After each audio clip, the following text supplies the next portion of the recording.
Hi friends, எல்லோரும் எப்படி இருக்கீங்க? Welcome back to my channel சாயாதிஸ் vlog. என்னுடைய சேனல் ஃபஸ்ட் டைம் பார்க்குற மாதிரி இருந்தால் கண்டிப்பாக சப்ஸ்கிரைப் பண்ணுங்கள். மறந்துடாமல் பெல் ஐக்கானை ப்ரெஸ் பண்ணுங்கள். அப்போ தான் நான் போடுற வீடியோ உங்களுக்கு நோட்டிஃபிகேஷனாக வரும். இன்றைக்கி நம்ம சூப்பரான ஒரு பொடி தாங்க பார்க்க போகிறோம். தேங்காய் பூண்டு காரப்பொடி. இது நான் ஒரு வீடியோ பார்த்து தாங்க ட்ரை பண்ணேன். ஆனால் அவ்வளோ சூப்பராக இருந்துச்சு. கண்டிப்பாக நீங்களும் ஒரு டைமாவது இது ட்ரை பண்ணி பாருங்கள். தேங்காய் வந்து நல்லா வர தேங்காயாக இருக்கணுங்க. கொப்பரை தேங்காய்ன்னு சொல்லுவோம்ல, அந்த மாதிரி நல்லா ட்ரையாக இருக்கணும். அப்போ தான் இந்த பொடி ஈஸியாக அரைக்கலாம். டேஸ்ட்டும் சூப்பராக இருக்கும். அதுக்கு ஒரு மிக்ஸி ஜார் எடுத்துகிட்டு நான் அரை மூடி தேங்காய் இதில் ஆட் பண்ணிக்கிறேங்க. இந்த மாதிரி சின்ன சின்ன பீசஸாக கட் பண்ணி ஆட் பண்ணிக்கிங்க.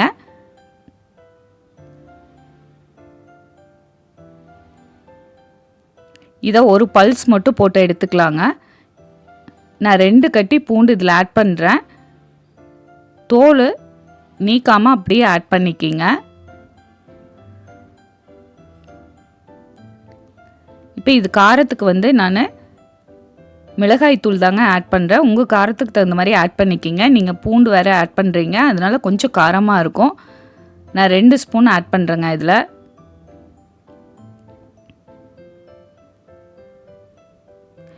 உங்களுக்கு காரம் வேண்டாட்டி நீங்கள் காஷ்மீரி சில்லி பவுடர் கூட ஆட் பண்ணிக்கலாம். உப்பு தேவையான அளவு ஆட் பண்ணிவிட்டு பெருங்காயத்தூள் கொஞ்சம் ஆட் பண்ணிக்கலாங்க.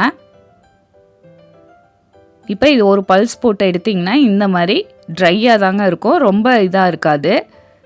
பாருங்கள், இந்த மாதிரி இருக்கும். நல்லா ஒரு பல்ஸ் மட்டும் போட்டு எடுத்துக்கோங்க. ரொம்ப போட்டிங்கன்னா கொஞ்சம் கெட்டியான மாதிரி ஆயிரும்.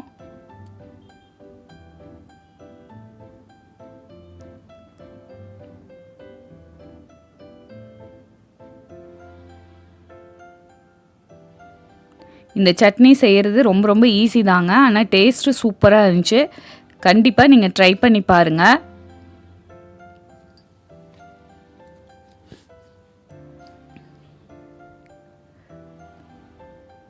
ஒரு தோசை தவா வச்சுக்கலாம்.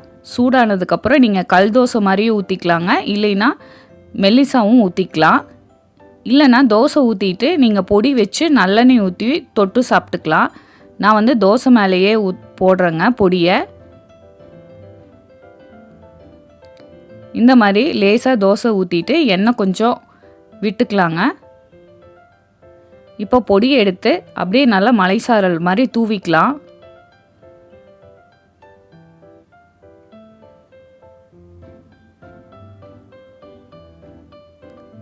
இந்த மாதிரி நீங்கள் கல் தோசையிலையும் ட்ரை பண்ணிக்கலாங்க. டேஸ்ட்டு நல்லாயிருக்கும். பொடி ஆட் பண்ணிவிட்டு இந்த மாதிரி நல்லா ஸ்ப்ரெட் பண்ணி விட்டுட்டு லைட்டாக நல்லெண்ணெய் ஊற்றிக்கிங்க. ஊற்றிட்டு திருப்பி போட்டுக்கலாங்க.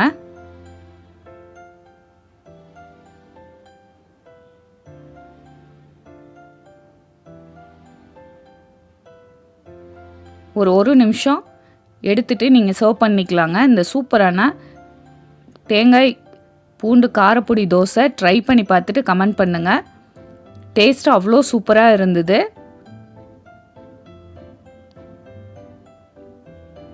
கண்டிப்பாக இந்த பொடியை ட்ரை பண்ணி பார்த்துட்டு கமெண்ட் பண்ணுங்கள். உங்கள் ஃப்ரெண்ட்ஸ் எல்லாத்துக்குமே ஷேர் பண்ணுங்கள்.